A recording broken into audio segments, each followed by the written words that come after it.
दोस्तों, आपका स्वागत है आपके अपने channel math with Bhandari sir. इस वीडियो में हम आपको बताएंगे class 10 chapter number first real number वास्तविक संख्याएं, संख्याओं के बारे में जानकारी। ये पहली संख्या हमारी प्राकृत संख्याएं किसे कहते हैं? जिन वस्तुओं को गिनने में हम जिन संख्याओं का सहारा लेते हैं उन संख्याओं को बोलते हैं प्राकृत संख्या। जैसे 1, 2, 3, 4 डॉट डॉट डॉट डॉट ये होती है अनंत तक। इसको इंग्लिश में बोलते हैं नेचुरल नंबर और इसको कैपिटल एन से प्रदर्शित करते हैं। नंबर 2 पर आती है हमारी पूर्ण संख्याएं। पूर्ण संख्याएं प्राकृतिक संख्याओं के समूह से पहले अगर हम 0 को शामिल कर दें तो वो संख्या हमारी पूर्ण संख्या कहलाती है। जैसे 1, 2, 3, 4 डॉट डॉट डॉट डॉट अनंत तक। इन संख्याओं से पहले हम 0 को रख देते हैं तो अब ये बन गई हमारी पूर्ण संख्या। नंबर 3 पूर्णांक संख्या किसे कहते हैं? धनात्मक और ऋणात्मक संख्याओं का समूह जो एक साथ मिलकर के लिखा जाए उन संख्याओं को कहते हैं पूर्ण संख्या। जैसे 0, 1, 2 डॉट डॉट डॉट डॉट अनंत तक, इधर -1, -2, -3 dot dot dot dot minus अनंत तक। पूर्णांक का मतलब होता है पूर्ण अंक।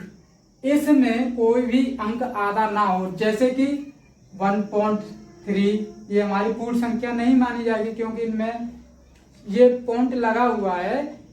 इन संख्याओं को छोड़ करके धनात्मक और ऋणात्मक संख्याओं के समूह को हम पूर्ण संख्या कहते हैं, पूर्णांक संख्या कहते हैं। इसको प्रदर्शित करते हैं कैपिटल जेड से।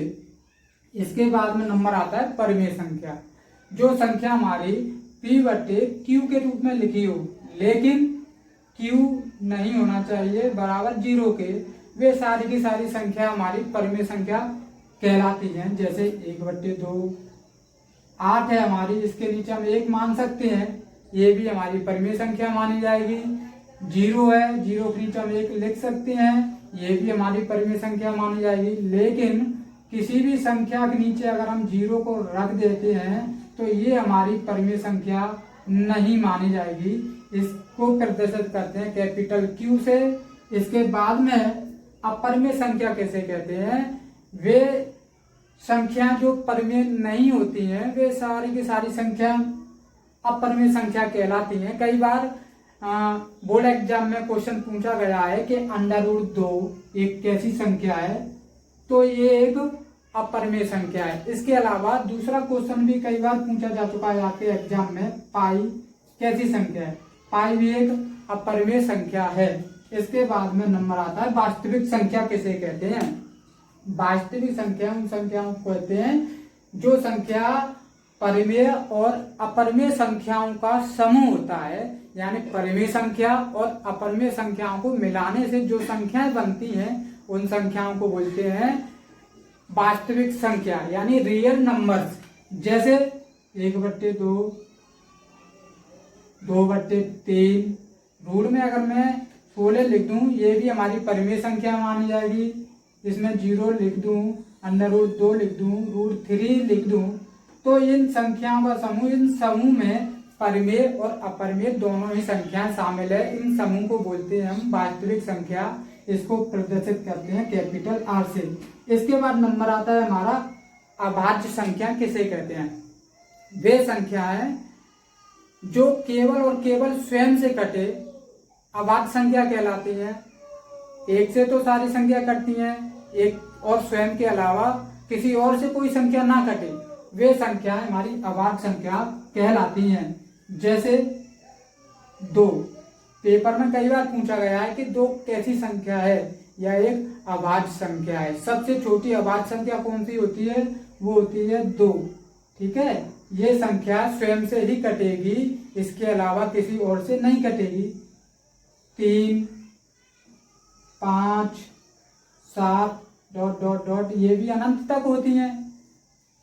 सबसे बड़ी संख्या हम इसे बता ही नहीं सकते। इसके बाद में नंबर आता है भाज्य संख्या किसे कहते हैं? भाज्य संख्या उन संख्याओं को कहते हैं जिन संख्या में कम से कम 3 पहाड़ों से पूरी तरह भाग चला जाए। वे सारी की सारी संख्याएं भाज्य संख्या कहलाती है। याद रखना, कम से कम 3 संख्याओं से कम, ज्यादा कितनी भी हो जाए लेकिन कम से कम 3 संख्याएं होनी चाहिए। जैसे हम चेक करते हैं, 1 से, 1 में केवल 1 का ही भाग जाएगा तो ये हमारी भाज्य संख्या नहीं होगी। 2 को लेकर के देखो, 2 में 1 से भाग जाएगा और 2 से भाग जाएगा तो ये भी हमारी भाज्य संख्या नहीं होगी। इसके बाद में 4 लेते हैं, 4 में देखो 1 से भाग जाएगा, 2 से भी भाग जाएगा, इसके अलावा 4 से भी भाग जाएगा। और मैंने अभी परिभाषा क्या बताई थी भाज्य संख्या की, वे संख्याएं जिनमें कम से कम 3 पहाड़ों से पूरी तरह भाग चला जाए, वे सारी की सारी संख्याएं भाज्य संख्या कहलाती हैं। बोर्ड एग्जाम में कई बार पूछा गया है कि सबसे छोटी भाज्य संख्या कौन सी है, तो सबसे छोटी भाज्य संख्या होती है 4। तो सबसे बड़ी हम बता नहीं सकते क्योंकि ये सारी की सारी कहां तक होती है, अनंत तक, सारी संख्याएं अनंत तक होती है। तो मेरे दोस्तों, अगर ये वीडियो आपको पसंद आई हो तो इस चैनल को लाइक, शेयर, सब्सक्राइब जरूर करें। अगली